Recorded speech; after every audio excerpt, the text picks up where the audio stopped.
Може. Да.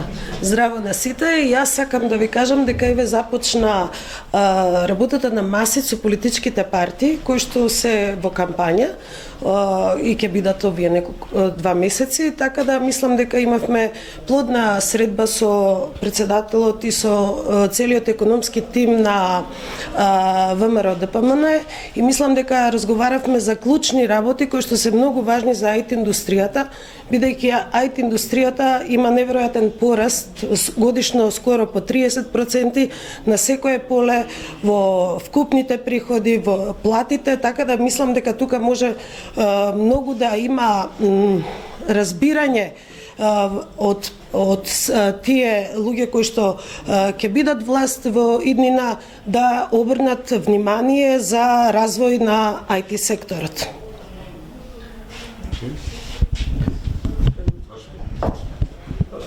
Добар ден и од мене. За мене беше чест и задоволство да бидам овде и да разговараме за ИКТ индустријата практично. Ценам дека како луѓе кои што пледираат да бидат влада во Македонија, треба да извлечеме поука на погрешните политики во минатото и заеднички со луѓето кои што се дел од оваа индустрија, а многу значајна за Македонија, да направиме промени во кои што ќе бидеме сите победници. Најважно е кога ќе водите политика базирана на искуство, а не политика базирана на чувство. Сигурно луѓето кои што се во ИКТ индустријата и оваа комора каде што сме ние денеска, Масит комората, има многу поголемо искуство од нас како политичари. И кога разговараме врз основа на искуство и факти.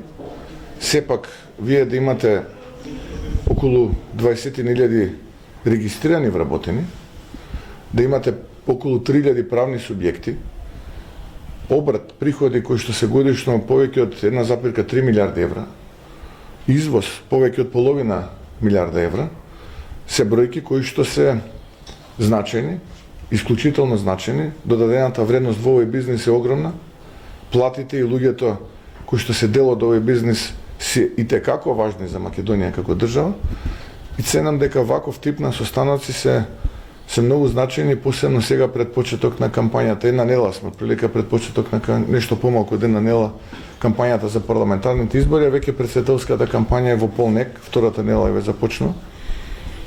Така што како политичка партија и коалиција која што пледира утре да ја води владата и очекуваме, ако ги имаме во предвид бројките, да ја водиме владата, цениме дека едно вакво партнерство е задолжително и не само пред избори, туку треба и овој процес да биде континуиран, односно да се среќаваме, да ги надминуваме проблемите.